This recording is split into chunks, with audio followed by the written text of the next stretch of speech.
Bismillahirrahmanirrahim. Assalamualaikum warahmatullahi wabarakatuh. Sahabat-sahabat alkemi, salam chemistry untuk Anda semua. Di video kali ini kita akan membahas tentang stoikiometri reaksi kimia. Sebelum membahas lebih jauh tentang stoikiometri reaksi kimia, ada dua hal yang harus Anda ingat kembali, yaitu yang pertama adalah bagaimana menyetarakan reaksi kimia. Karena perhitungan mol zat-zat yang terlibat reaksi harus dilakukan pada reaksi setara. Yang kedua adalah bagaimana menghitung jumlah mol zat. Karena jumlah zat pada stoikiometri reaksi kimia harus dalam mol. Nah, yang pertama kita ingat kembali bagaimana menyetarakan reaksi kimia. Misalnya, yang pertama kita mempunyai propana direaksikan dengan oksigen menghasilkan karbon dioksida dan air. Diingat kembali bahwa reaksi setara itu jika jumlah atom-atom yang sejenis pada reaktan sama dengan pada produk. Nah, kita lihat dulu atom karbon. Nah, di reaktan atom karbonnya ada 3. Kemudian kita lihat di produk di sebelah kanan tanda anak panah ada 1. Maka supaya sama atau setara, 1 itu harus dikali 3. Nah, kita tambah koefisien 3 di sini. Kemudian atom hidrogen. Ini jumlah atom H ada 8, kemudian di sebelah kanan ada 2, maka 2 ini harus dikali 4 supaya menjadi 8. Nah, kita tambah koefisien 4 di sini. Kemudian atom oksigen, di reaktan ada 2, di produk. Di sini ada CO2, 2, tetapi ada 3 CO2 berarti oksigennya ada 6. Lalu di sini ada H2O, O-nya 1 dikali 4 berarti ada 4. Maka di produk atau di sebelah kanan anak panah, oksigennya ada 10. Nah, sehingga di reaktan di sebelah kiri ini 2 harus dikali 5. 2 dikali 5 supaya jumlahnya 10 juga. Sehingga reaksi setaranya adalah C3H8 ditambah 5 O2 menjadi 3 CO2 ditambah 4 H2O. Contoh yang kedua, misalkan ada reaksi ini. Kita setarakan satu demi satu atom-atom yang terlibat dalam reaksi. Yang pertama adalah Pb. Di sini jumlahnya 1. Tidak ada Pb lagi di sebelah kiri anak panah atau di reaktan. Nah, di kanan ada 1, berarti sudah setara. Tidak perlu dikalikan dengan koefisien lagi.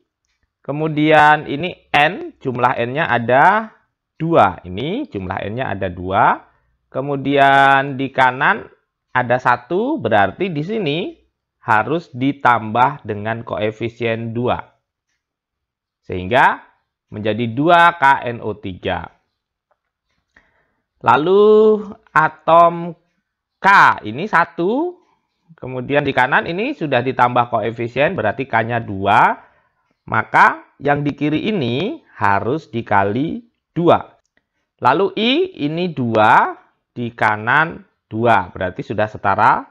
Lalu oksigennya ini ada 3, dikali 2, 6.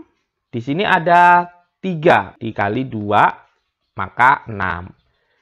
Sudah setara, sehingga reaksi setaranya adalah PbNO3 2 ditambah 2 Ki menjadi PbI2 ditambah 2 KNO3. Contoh berikutnya. CaCN2 ditambah H2O menjadi CaCO3 ditambah NH3. Nah, kita lihat satu demi satu atomnya. Ca-nya 1 di kiri. Kemudian di kanan ada 1 juga. Sudah setara. Kemudian atom karbon. Di sini ada 1. Di kanan ada 1 juga. Berarti sudah setara. N. Di sini ada 2. Kita lihat di sebelah kanan anak panah ada 1. Nah, berarti ini harus dikali dengan 2. Sehingga menjadi 2NH3. Lalu atom H.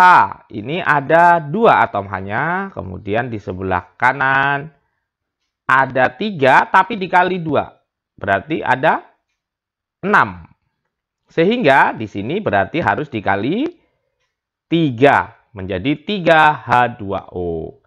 Yang terakhir atom O ini 1, tapi di sini sudah ada koefisien 3 sehingga dikali 3, maka sebelah kiri O-nya ada 3. Di sebelah kanan ada 3.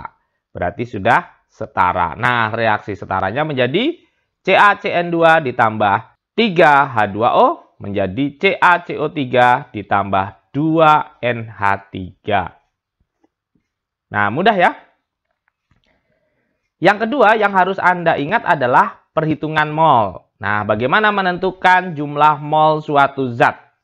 Yang pertama, jika diketahui massa, maka kita menggunakan persamaan N sama dengan massa per AR atau MR. Nah, N ini molnya, jumlah mol. Kemudian massanya harus dalam satuan gram. Kemudian, jika diketahui jumlah partikel atau jumlah molekul, maka menghitung molnya adalah N sama dengan jumlah partikel per bilangan Avogadro. Kemudian yang ketiga, jika diketahui volume gas pada keadaan standar, maka menghitung jumlah mol sama dengan V per 22,4. Diingat, ini gas pada keadaan standar atau STP. Nah, kalau gas bukan pada keadaan standar, kita menggunakan persamaan PV sama dengan nRT, sehingga mencari N-nya adalah PV per RT. P tekanan dalam atmosfer, V volume dalam liter, R tetapan gas 0,082, kemudian T adalah temperatur dalam Kelvin. Nah, ini gas yang tidak pada keadaan standar. Nah, diingat persamaan-persamaan menghitung mol yang ini, karena nanti hitungan stoikiometri reaksi kimia itu dalam satuan mol. Jika Anda sudah mahir menyetarakan reaksi dan menghitung mol, berarti Anda siap belajar stoikiometri. Sahabat-sahabat alkemi, perhitungan pada stoikiometri reaksi kimia itu mirip dengan perhitungan pada resep makanan. Nah, misalkan kita ilustrasikan, jika kita akan membuat telur dadar dengan resep 1 butir telur ditambah dengan 2 butir cabai menghasilkan 1 telur dadar. Nah, dengan perbandingan resep 1 banding 2 banding 1 ini, maka kita bisa menentukan jika kita mempunyai 5 butir telur, maka berapa butir cabai yang diperlukan? Perhatikan, 1 butir telur perlu 2 butir cabai. Berarti butir cabai yang diperlukan adalah 2 per 1 dikali 5, yaitu 10 butir cabai. 2 kali dari jumlah telur. Nah, berapa telur dadar yang dihasilkan kalau saya mempunyai 5 butir telur?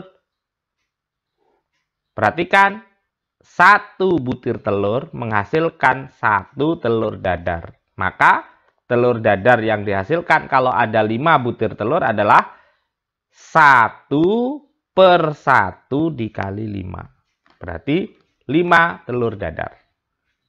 Nah, mudah ya. Nah, bagaimana kalau saya punya 8 butir cabai? Berapakah telur yang saya perlukan? Perhatikan resepnya 1 banding 2. Berarti telur yang diperlukan adalah 1 per 2 dikali 8. Yaitu 4 butir telur. Lalu telur dadar yang dihasilkan adalah 4 telur dadar karena 1 menghasilkan 1. Terakhir, kalau saya ingin membuat 3 telur dadar, berapa butir telur yang saya perlukan? Perhatikan nih, untuk membuat 1 telur dadar diperlukan 1. Berarti kalau mau membuat 3, diperlukan 3 butir telur. Lalu cabenya berapa? Cabenya, perhatikan 2:1. Berarti kalau ada 3, dia harus perlu 6 butir cabai. Nah, perhitungan reaksi kimia itu nanti mirip dengan resep ini. Kita dalami lagi. Kalau misalkan saya mula-mula mempunyai 4 telur dan 30 cabai, mana bahan yang akan habis duluan? Nah, perhatikan. Kalau yang saya gunakan 4 telur, berapa cabai yang saya pakai? Perhatikan, resepnya 1 telur memerlukan 2 cabai. Berarti kalau ada 4 telur, berapa cabai yang diperlukan? 2/1 dikali 4. Nah, ini 2/1 dikali 4 adalah 8 cabai. Lalu berapa telur dadar yang dihasilkan? Telur dadar yang dihasilkan 1/1 dikali 4. Karena 1 menghasilkan 1, maka 4 menghasilkan 4 telur dadar. Sehingga di akhir proses, telurnya habis. Kemudian cabainya tersisa 22 cabai. Karena awalnya 30 cabai, saya gunakan 8 cabai. Jumlah telur dadar yang dihasilkan adalah 4. Sehingga di akhir proses, telurnya habis, tersisa 22 cabai, dan dihasilkan 4 telur dadar. Nah, sampai di sini mudah-mudahan bisa dipahami. Dalam reaksi kimia, itu identik dengan ilustrasi resep makanan tadi. Misalkan, saya punya reaksi 1A ditambah 3B menghasilkan 1AB3. Perhatikan koefisiennya ini 1, ini 3, ini 1. Kalau mula-mula saya memiliki 6 mol zat A dan 3 mol zat B. Nah, mana yang akan habis bereaksi? Misalkan zat A yang bereaksi semuanya 6 mol. Berapa zat B yang diperlukan? Perhatikan koefisiennya. 3/1 dikali 6. Berarti zat B itu perlu 18 mol.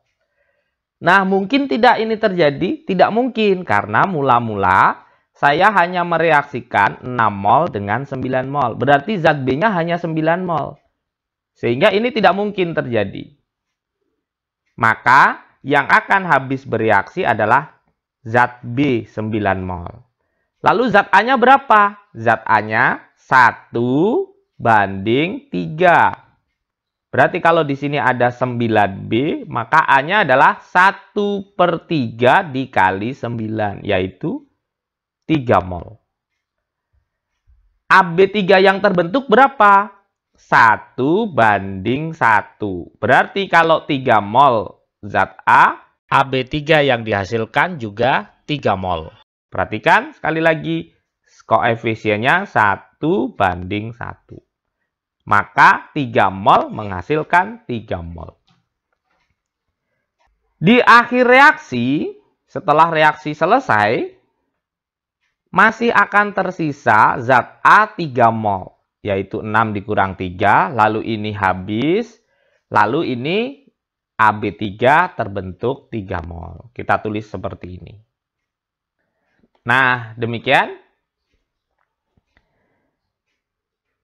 Dari penjelasan tadi, kita bisa menyimpulkan bahwa ternyata dalam reaksi kimia setara, ingat ya, reaksinya harus sudah setara, perbandingan koefisien reaksi itu sama dengan perbandingan mol zat yang bereaksi.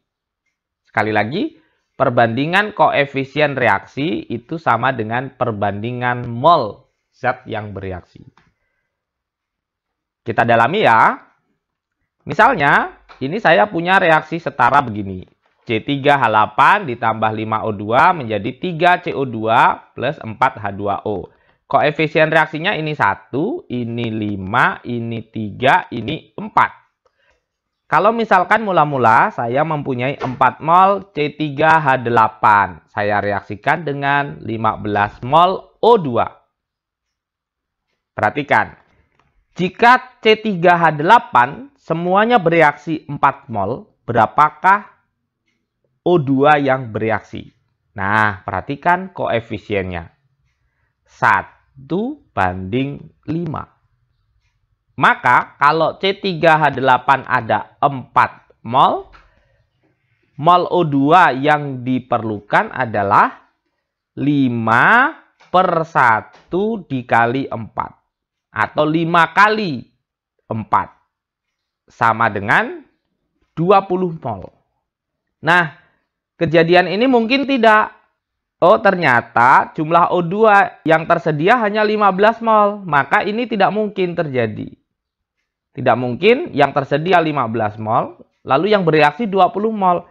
Kalau begitu berarti O2 akan habis bereaksi terlebih dahulu. 15 mol. Nah, lalu berapa C3H8 yang bereaksi? Sekali lagi perhatikan. Koefisiennya adalah 1:5. Berarti kalau di sini ada 15 mol, C3H8 yang bereaksi adalah 1/5 dari 15 mol, yaitu 3 mol. Lalu, berapakah CO2 yang dihasilkan? Nah, perhatikan. 1:3. Kalau C3H8-nya 3 mol, berarti CO2-nya adalah 3 kali 3 mol, yaitu 9 mol. Berapa H2O yang dihasilkan? H2O yang dihasilkan, perhatikan koefisiennya. 1:4. Berarti H2O yang dihasilkan adalah 4 kali 3 mol. 4/1 kali 3 mol, yaitu 12 mol. Nah, di akhir reaksi, C3H8 tadinya 4 mol, bereaksi 1 mol, berarti tersisa 1 mol. Sementara O2 tadinya 15 mol, semuanya bereaksi, berarti O2-nya habis. Lalu CO2 yang dihasilkan ini 9 mol dan H2O yang dihasilkan ini 12 mol. Nah, mudah-mudahan bisa dipahami. Nah, ini adalah contoh perhitungan dalam reaksi kimia. Hitunglah massa endapan PbI2 yang terbentuk dari reaksi 3,31 gram PbNO3 2 kali dengan 16,6 gram Ki jika reaksinya seperti ini. Nah, reaksinya sudah diberitahu. Kemudian ada AR-nya, massa atom relatif. Nah, sekali lagi, perhitungan dalam stoikiometri reaksi kimia, satuan jumlah zatnya harus dalam mol. Berarti di sini ada diketahui massa 3,31 gram dan 16,6 gram. Berarti ini harus dirubah ke dalam mol.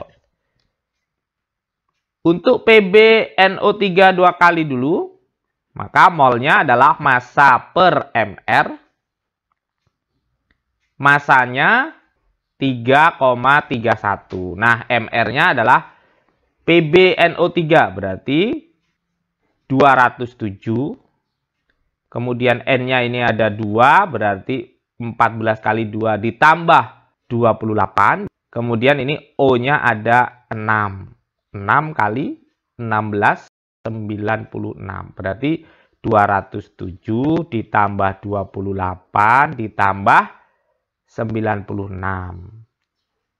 Dihitung, diperoleh MR-nya adalah 331. Nah, tinggal dimasukkan.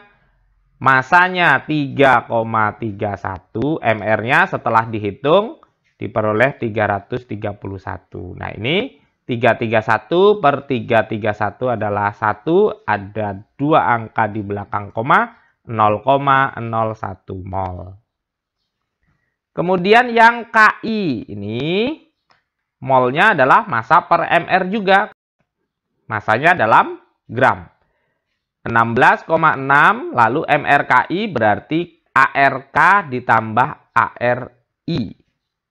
Nah, K-nya 39 ditambah I-nya 127, 166.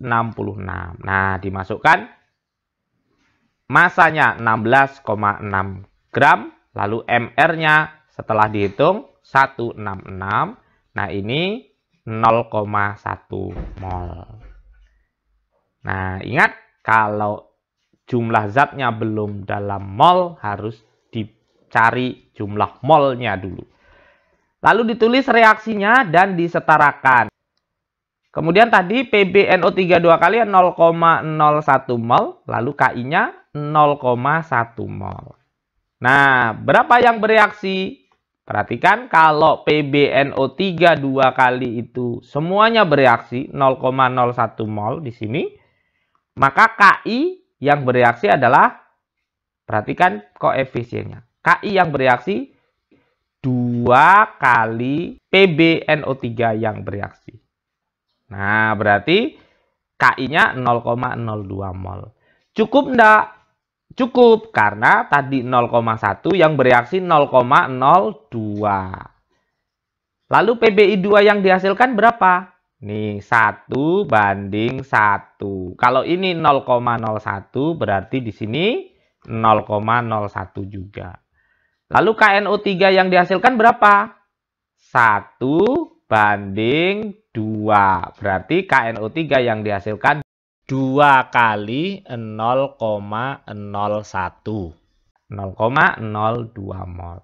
Di akhir reaksi, PbNO3 2-nya habis. Ini 0,01 dikurang 0,01. KI-nya 0,1 dikurang 0,02 sehingga masih sisa 0,08. Lalu PbI2 yang dihasilkan ini, KNO3 yang dihasilkan ini. Nah, tadi dalam soal yang ditanya berapa PbI2 yang mengendap? Nah, yang mengendap PbI2 yaitu sebanyak 0,01 mol. Nah, yang ditanyakan masanya. Maka kita menggunakan persamaan mol sama dengan massa per MR. Molnya 0,01, masukkan di sini. Masanya yang dicari, lalu PbI2 itu MR-nya adalah AR-nya PB ditambah 2 kali AR-nya I. Setelah dihitung, 461 MR-nya. Maka masanya tinggal dikali silang. Ini kali ini 0,01 kali 461, masanya adalah 4,61 gram. Nah, demikian penjelasan stoikiometri reaksi kimia. Sebagai latihan silakan dicoba soal berikut ini. Yang pertama, penguraian 122,5 gram KClO3. MR-nya sudah diketahui, ada reaksinya. Maka ini harus dicari dulu jumlah molnya berapa. Kemudian perhatikan zat-zat yang bereaksi mengikuti perbandingan koefisiennya. Nah, lalu ditanya berapa gram KCl. MR-nya ini, nah nanti sudah diketahui KCl dalam mol, Anda rubah ke gram. Kemudian berapa volume gas oksigen. Nah, ini sudah diketahui nanti jumlah mol hasil reaksinya, Anda rubah ke volume gas. Pada keadaan standar, maka menggunakan persamaan N sama dengan V per 22,4. Lalu yang nomor 2, 32 gram gas metana dibakar habis dengan O2 sesuai reaksi ini. Berapa mol O2 minimal yang diperlukan? Nah, O2-nya berapa? Kalau kita memiliki CH4 32 gram. Ini harus dirubah dulu dalam mol menggunakan persamaan N sama dengan massa per mR. Nah, lalu berapa massa CO2 yang terbentuk? Nah, di sini CO2-nya nanti yang diperoleh berapa mol, Anda rubah ke massa. Kemudian ini ada soal lanjutannya, soal nomor 3, nomor 4, dan nomor 5. Diskusikan bersama teman-teman Anda, dan jika mengalami kesulitan, simak berkali-kali video ini. Terima kasih. Assalamualaikum warahmatullahi wabarakatuh.